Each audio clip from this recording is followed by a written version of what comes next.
Hola, soy Karina Mariani y estos son mis editoriales. El editorial de hoy, los 70s y sus demonios. Argentina tiene hiperpresente el evangelio setentista. El arco político se llena de hashtags, oraciones solemnes, actos y posicionamientos cada vez que tiene oportunidad de hablar de los 70s. Las plazas del país tienen grafitados en el piso pañuelos blancos. En la provincia de Buenos Aires los políticos volvieron ilegal cuestionar una consigna propagandística de la izquierda, como fue la cifra de los 30.000. Todo el aparato cultural subvencionado por el Estado es, desde hace 4 décadas, una máquina de producir contenido relativo a los 70. La cuestión de los 70, Argentina la tiene encapsulada, pasteurizada y sellada al vacío. Los 70 no son historia en Argentina, son dogma.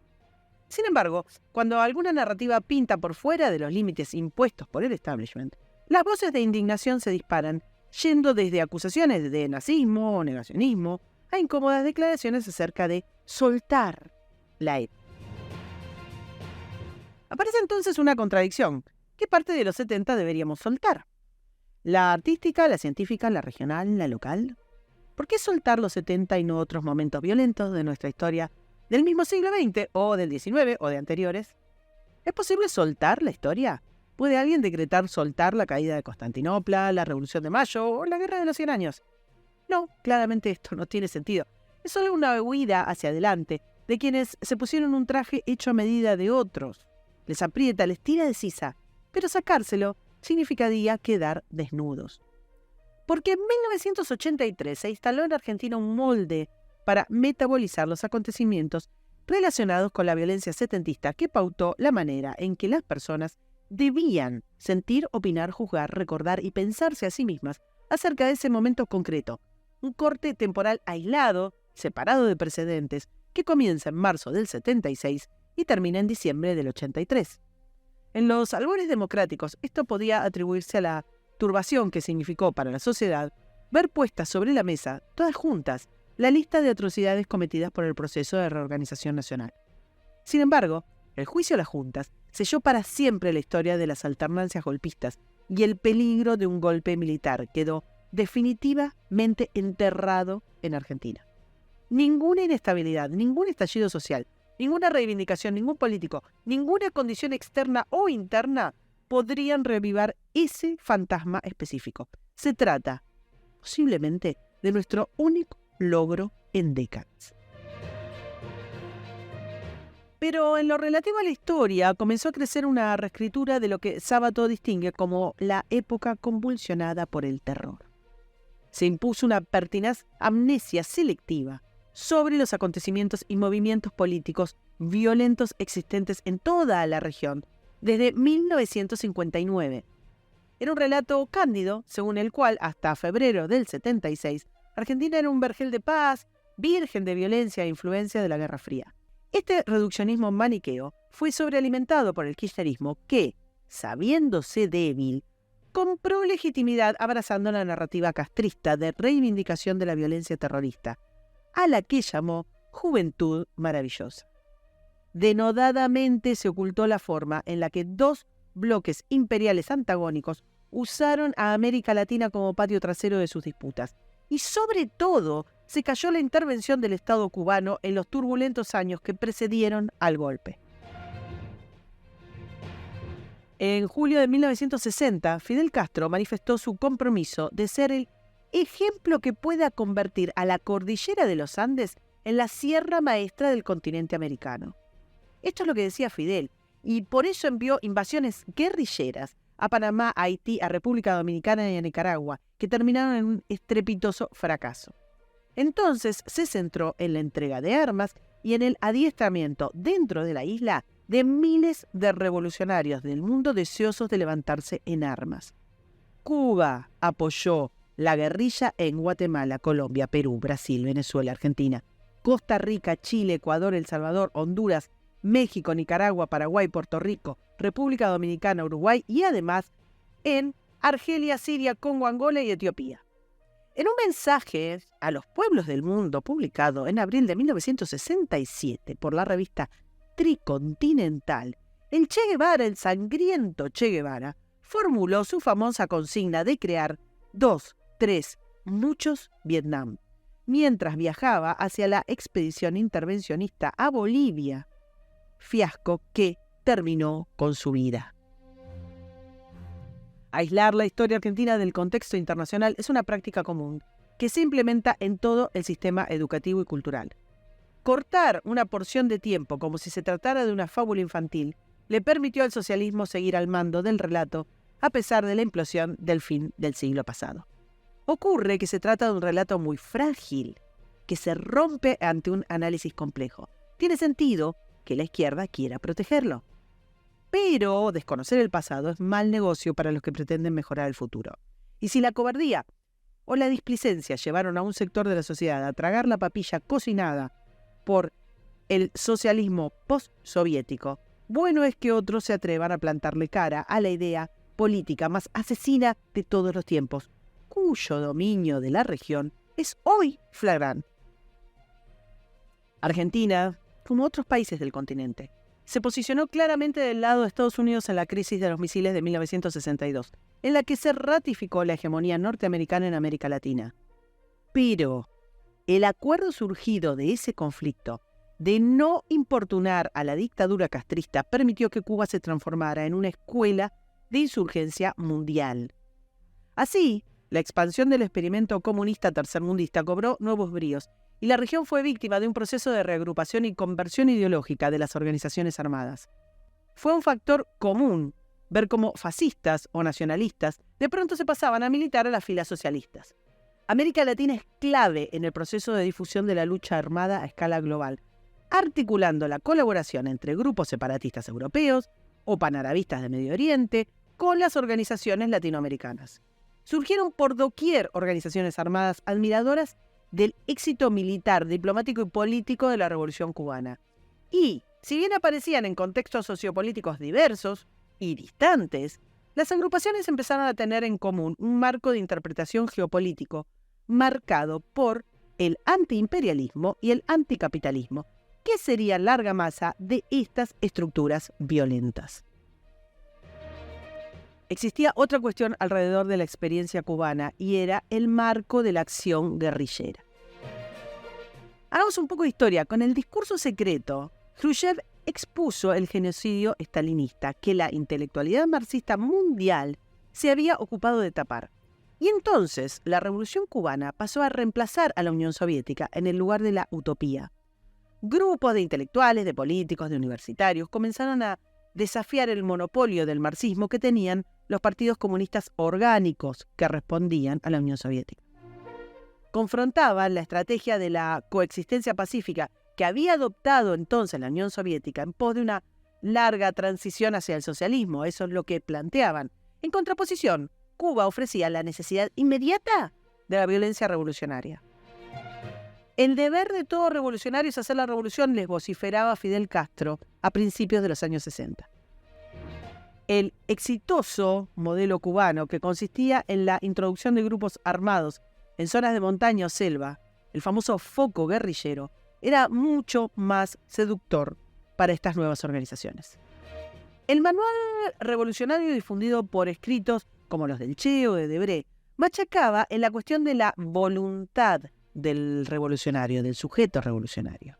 Y también machacaba en su deber de crear las condiciones para la revolución. Estas condiciones, el castrismo las consideraba subyacentes en toda América Latina, aunque los ciudadanos no se dieran cuenta o no lo supieran. Como se ve, tampoco aquí existe una excepcionalidad argentina.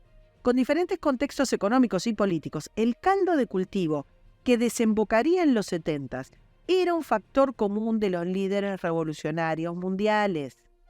Totalitaristas, mesiánicos, soberbios, clasistas y con una enorme sed de violencia. Con el objetivo explícito de tomar el poder e imponer el socialismo, la dictadura cubana organizó logísticamente y entrenó a terroristas tercermundistas.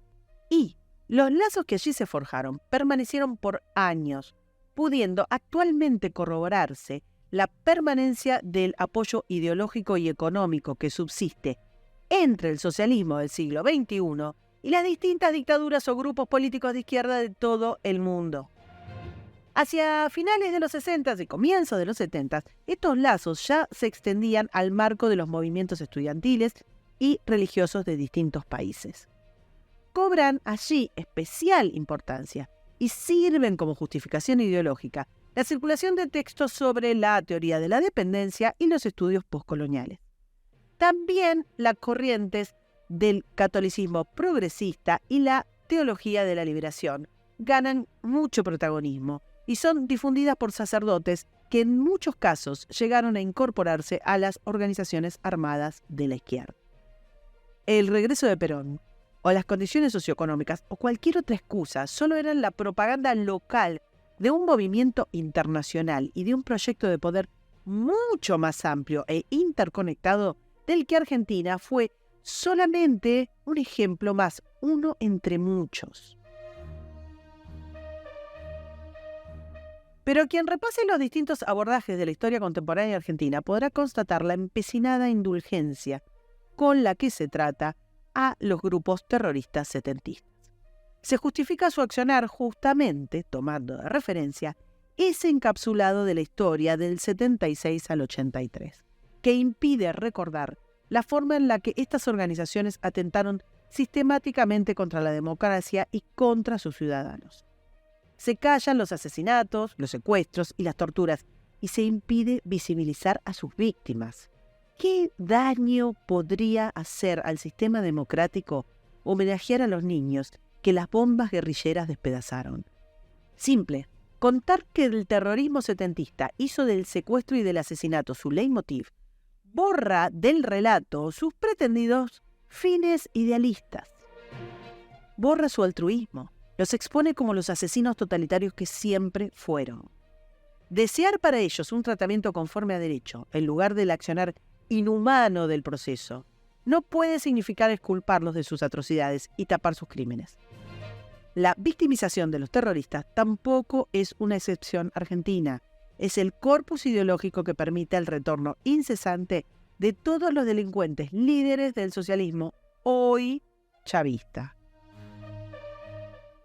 Claro que cada país tiene su particularidad, pero lo notable es que esas particularidades no rompieron la unidad discursiva, apologética y política del terrorismo global. La caída del muro de Berlín, la derrota sandinista o la implosión de la Unión Soviética pusieron contra las cuerdas a grupos organizados que aún subsistían. Entonces, el narcotráfico pasó a ser su principal fuente de mantenimiento, mientras que políticamente Fidel Castro y Lula da Silva ideaban una organización de partidos, sindicatos y movimientos comunistas que lloraban derrotismo hasta que apareció Hugo Chávez para llenarles los bolsillos mientras condenaba a la miseria a Venezuela.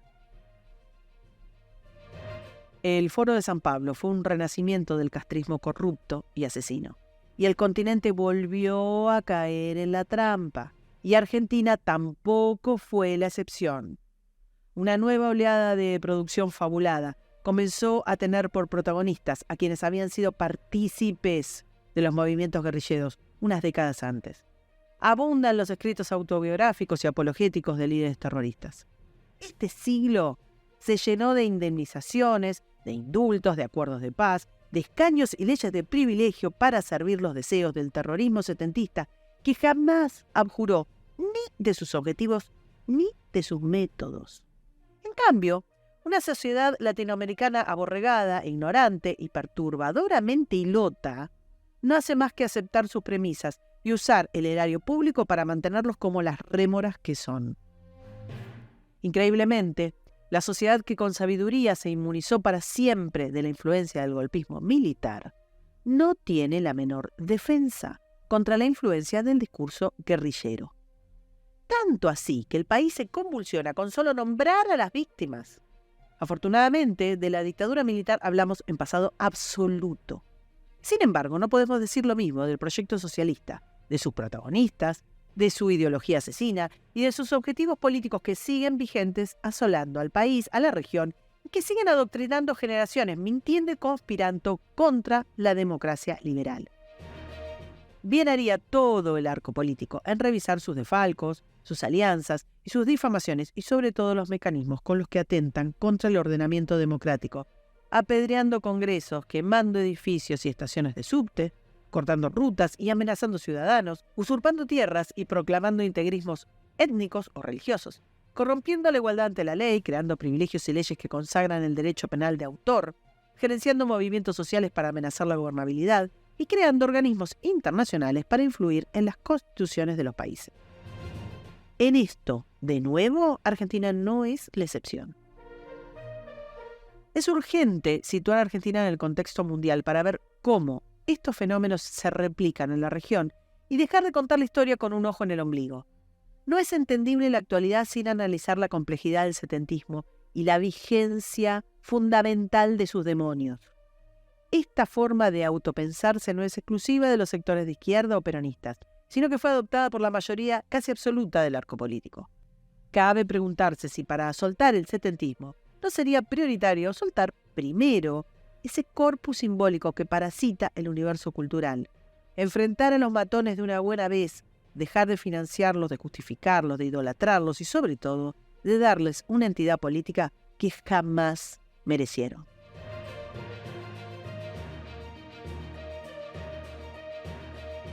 Para escuchar todos los editoriales, suscríbete, me gustealo, compartilo y nos vemos en la próxima. Muchas gracias.